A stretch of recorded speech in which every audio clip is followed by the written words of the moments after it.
نیم کیلو باشه هر چی بفرمایید. نه مادر اونا کاشمری آویزون میخواد. اینا 350 زیر قیمت بازار مادر. هر کجا دوست داری برو قیمت بگی. تو همین جشنواره 600 دادم. این کچاپ مخلوطی نیم کیلو باشه. چشم.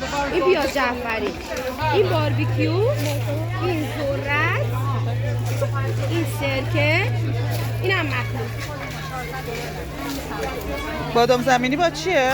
با طعمای مختلفه. یعنی فکر کن مثلا 6 تا طعم. خوش اومدید. سوون تازه. بله دارم. 60 120. بسته 60. مزه پفک میده. بفرمایید. سوون شامزه قم. بفرمایید سوون تست کنید.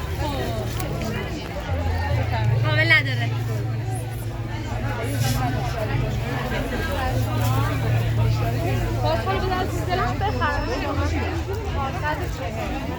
خوشمزه تره.